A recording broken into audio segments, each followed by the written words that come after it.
Assalamualaikum Sobat Tirai Gaib. Salam jumpa di channel cerita horor. Di channel ini akan kami ajak kalian menelusuri dunia mistis yang tegang dan menyeramkan. Silahkan subscribe, like, komen, dan share, serta nyalakan tombol loncengnya, supaya kalian tidak ketinggalan cerita terbaru dari channel kami. Yang sudah subscribe semoga diberikan umur panjang, kesehatan, dan berlimpah rezeki serta selamat dunia akhirat. Di sebuah desa kecil yang berbatasan langsung dengan kawasan industri, tinggal seorang janda muda bernama Nova Vika, atau biasa dipanggil Nova. Setelah dikhianati dan ditinggalkan suaminya demi perempuan lain, Nova harus merawat anaknya yang masih berumur 5 tahun sendirian. Hari-harinya berat, penuh peluh dan air mata. Dia menjajakan gorengan keliling, mencuci baju tetangga, bahkan memulung plastik bekas di pasar setiap malam demi bisa membeli susu anaknya. Di antara keputusasaan itu ada satu sosok yang diam-diam memperhatikan Nova Pak Sardi, seorang satpam tua di sebuah pabrik tekstil besar yang terkenal misterius. Dia sering membantu Nova dengan memberi beras, makanan, atau sekadar tempat berteduh saat hujan mengguyur. Suatu hari, Pak Sardi menawari Nova pekerjaan di pabrik tempatnya bekerja. "Aku tahu ini bukan pekerjaan ringan, Nak. Tapi daripada kamu dihina orang terus, lebih baik coba kerja di tempat yang jelas. Aku bantu kamu masuk." Nova pun diterima sebagai buruh pemintal benang. Hari-hari awalnya berat. Jarinya melepuh, kakinya pegal berdiri dari pagi hingga malam. Tapi Nova tak pernah mengeluh. Senyumnya tetap ia pertahankan demi anak semata wayangnya. Suatu ketika, Bu Wulan, pegawai senior di bagian administrasi, mulai menyukai Nova karena rajin dan sopan. Mereka akrab dan Nova sering membantu Bu Wulan di kantor. Karena loyalitas dan keuletannya, Nova akhirnya dipindahkan ke bagian administrasi. Gajinya naik, pekerjaannya ringan, dan dia mulai dikenal sebagai karyawan kesayangan. Namun, saat itulah segalanya berubah. Nova bertemu dengan Tuan Gatra, pemilik pabrik tekstil yang kaya raya, misterius, dan jarang muncul di publik. Tuan Gatra tertarik pada Nova, bukan karena wajahnya semata, tetapi karena aura Nova yang seolah menyihir siapapun yang berbicara dengannya. Nova tahu bahwa kesempatan ini bisa mengubah hidupnya. Dia kemudian mendatangi Embok Ranti, seorang dukun tua yang terkenal bisa memikat orang dengan rajah benang sutra. Kalau kau ingin memikat hatinya, Nova mandi dengan kembang 7 rupa dan air kepala gading setiap malam Jumat. Bungkus benang sutra ini dan ikat di pinggangmu, jangan pernah dilepas. Tapi ingat, semua kemewahan ada harganya. Nova mengikuti ritual itu dengan taat. Tiap malam Jumat, ia mandi dalam kegelapan dengan aroma kembang yang menusuk hidung sambil membaca mantra yang diberikan Mbok Ranti. Dan benar saja, Tuan Gatra makin tergila-gila padanya. Nova pun pindah ke rumah mewah, anaknya sekolah di tempat elit, dan hidupnya serba gemerlap. Tapi tak lama kemudian, mimpi buruk dimulai.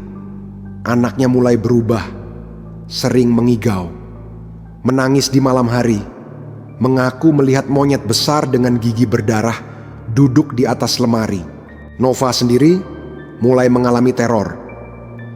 Tiap malam Jumat setelah mandi ritual, tubuhnya membiru, matanya sembab, dan ia merasa seperti dicekik saat tidur. Aroma kembang 7 rupa berubah menjadi bau anyir darah.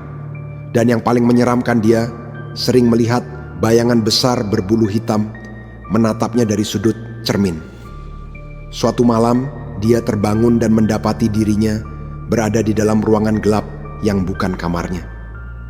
Di sana, Tuan Gatra sedang berdiri di depan patung batu berbentuk monyet raksasa, berlumur darah, dengan api unggun menyala di sekitarnya. "Kau pikir kekayaan ini cuma dari keringatku? Semua ini dibayar dengan tumbal. Dan malam ini giliranmu, Novafika. Tiba-tiba tubuh Nova melayang. Benang sutra yang dulu dia pakai di pinggang kini melilit lehernya, menariknya ke atas. Dari balik bayangan muncul sosok monyet raksasa bermata merah menyala dengan taring panjang dan tangan seperti manusia. Dia merangkak mendekat, mengeluarkan suara parau. Kau sudah menikmati hidupmu, sekarang waktunya membayar. Keesokan harinya, tubuh Nova tidak pernah ditemukan. Tapi kain benang sutra yang robek dan berlumuran darah tergantung di depan gerbang pabrik. Sejak itu, tiap malam Jumat, siapapun yang bekerja lembur di pabrik itu bisa mendengar suara perempuan menangis, diiringi suara napas berat binatang buas. Setelah hilangnya Novafika, pabrik tekstil itu berubah. Suasana jadi muram, penuh kecemasan yang tak terucapkan. Banyak buruh mulai mengeluh soal gangguan aneh, terutama yang kerja malam. Mesin-mesin pemintal benang sering bergerak sendiri, lampu mati menyala tanpa sebab. Dan yang paling mengerikan, beberapa orang mengaku melihat bayangan besar melompat dari langit-langit, seperti sosok primata raksasa yang tak wajar bentuknya. Pak Sardi, satpam yang dulu menolong Nova, merasakan perubahan itu paling dalam. Dia merasa bersalah. Sejak Nova hilang, dia tak bisa tidur tenang. Kadang saat berjaga malam, ia mendengar suara Nova berbisik di telinganya. "Tolong anakku, Sardi, mereka belum selesai." Bisikan itu dingin. Suara Nova, tapi seolah dari dunia lain. Suatu malam Jumat, tepat 2 minggu setelah Nova menghilang, anak Nova ditemukan sendirian di pinggir jalan dekat pabrik, menangis tanpa suara, matanya kosong. Di tangannya tergenggam benang sutra merah dengan bau anyir yang menyengat. Anak itu tidak bisa bicara lagi. Dokter bilang dia trauma berat, tapi setiap malam Jumat dia berdiri menghadap cermin dan menggambar sesuatu di udara, lingkaran, segitiga, dan simbol yang tak dikenali siapapun. Simbol itu persis seperti yang ada di ruang ritual milik Tuan Gatra. Bu Wulan, rekan Nova dulu, mulai merasa ada yang tidak beres. Dia menyelidiki ruangan arsip tua dan menemukan dokumen lama, catatan pegawai yang menghilang satu persatu sejak 10 tahun lalu. Semuanya perempuan, semuanya pernah naik jabatan dalam waktu cepat. Dan semuanya dekat dengan Tuan Gatra. Ada foto-foto lama yang mulai pudar. Tapi di salah satu foto, terlihat sosok perempuan dengan gaun putih berdiri di belakang Tuan Gatra. Matanya hitam seluruhnya dan wajahnya seperti Nova. Bu Wulan merasa merinding. Dia membawa semua dokumen itu ke Pak Sardi. Mereka mulai menyusun potongan-potongan kebenaran pesugihan, tumbal, dan monyet raksasa sebagai entitas pemujaan. Kalau ini benar, kata Pak Sardi gemetar, Nova tidak mati, tapi jiwanya dikurung dan bisa jadi dia masih menunggu diselamatkan. Pak Sardi dan Bu Wulan memutuskan mencari Embok Ranti, dukun tua yang dulu pernah membantu Nova. Mereka menempuh perjalanan ke desa terpencil di kaki gunung, tempat Embok Ranti tinggal. Rumahnya dipenuhi bau dupa dan jejak-jejak hitam di lantai tanah. Saat mereka datang, Mbok Ranti hanya menatap mereka dengan mata putihnya yang seperti menembus waktu. "Kalian datang karena benang sutra itu belum selesai." Bu Wulan mengangguk perlahan, menggenggam erat map berisi foto-foto lama dan catatan hilangnya pegawai. Mbok Ranti menjelaskan, pesugihan monyet bukan pesugihan biasa.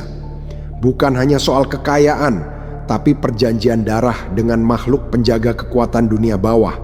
Entitas itu disebut sebagai Wahyu Lembuswana. Tapi wujudnya menyerupai monyet raksasa dengan wajah manusia dan taring berlapis. Dia makan bukan tubuh tapi jiwa. Mereka yang jadi tumbal, jiwanya dikurung dalam benang-benang tak kasat mata. Kalau belum dibebaskan, rohnya akan jadi penjaga baru menggantikan yang lama. Pak Sardi gemetar. Itu berarti Nova sekarang? "Jadi bayangan," jawab Mbok Ranti lirih.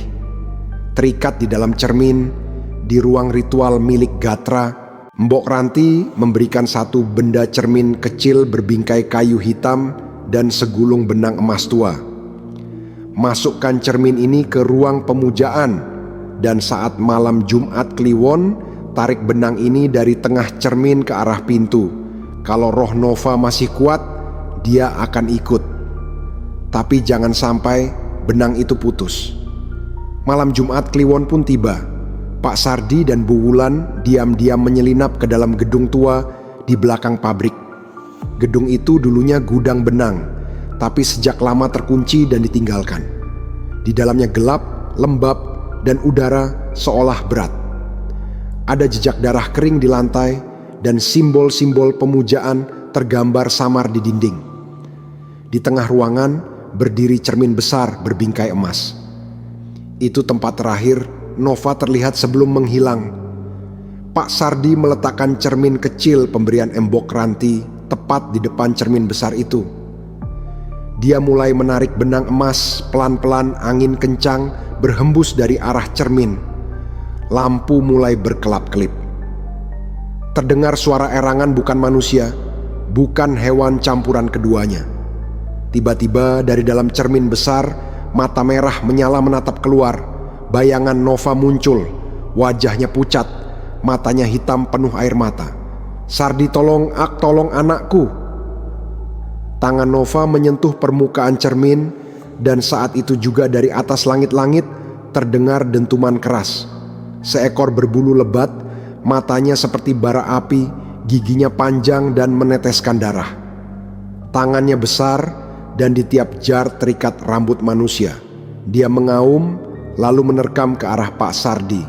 "Putuskan benang itu dan kau selamat." Bu Wulan panik. Tapi Pak Sardi tetap menarik benang itu meski tangannya berdarah karena benang berubah jadi tajam. Sosok Nova makin jelas. Dia menangis, tubuhnya mulai bebas dari kabut dalam cermin. Tapi monyet itu makin mendekat, menjerit dengan suara yang mengguncang jantung. Lantai bergetar, lampu meledak satu persatu. Akhirnya benang emas mencapai ujung pintu.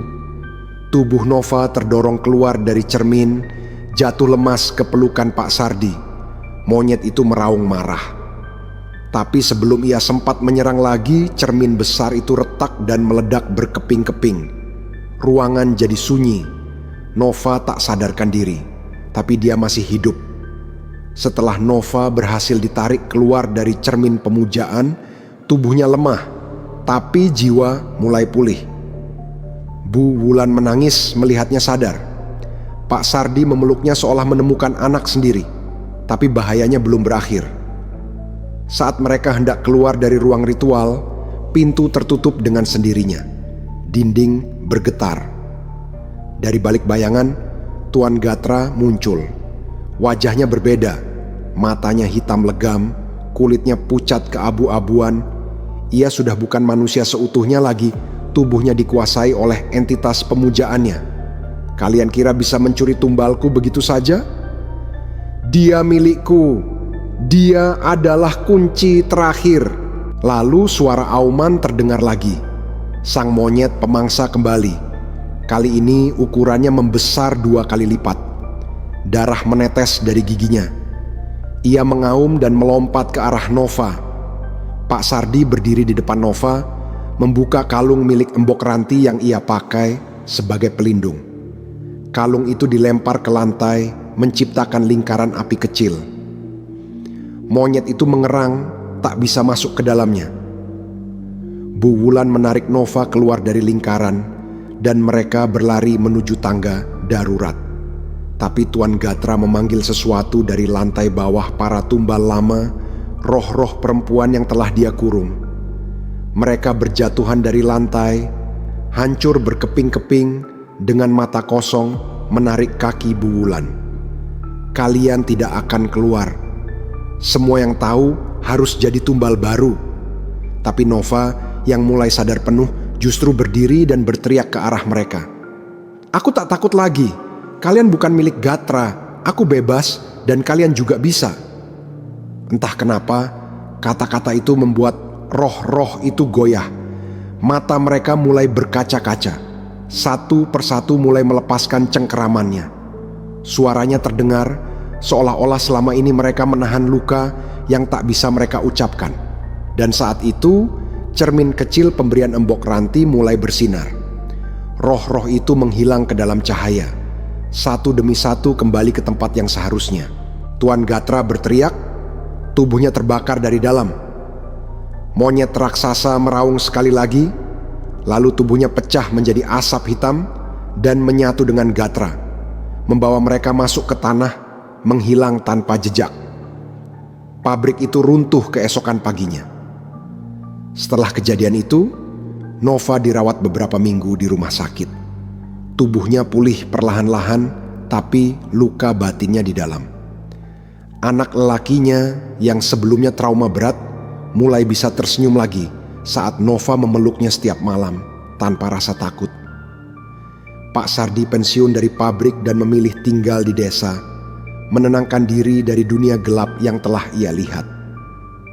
Bu Wulan membuka usaha menjahit kecil dan Nova membantu. Nova menolak semua harta yang pernah diberikan Gatra. Dia memulai dari nol, menyewa rumah petak sederhana, menjahit pakaian dengan tangan sendiri, dan merawat anaknya dengan cinta yang tulus.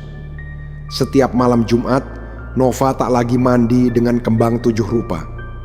Tapi dia berdoa menangis bersyukur karena dia diberi kesempatan kedua.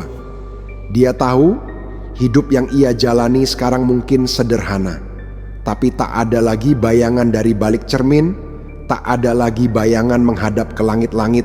Dia telah bebas. Dan dia memilih untuk tidak pernah menyerah. 3 tahun berlalu sejak pabrik tua itu runtuh. Lokasinya kini ditumbuhi rerumputan.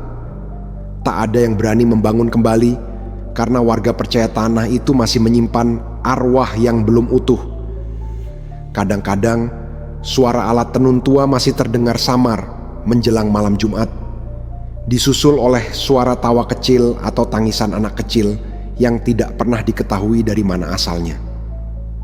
Di tempat lain, Nova Vika kini hidup damai di kota kecil di lereng gunung.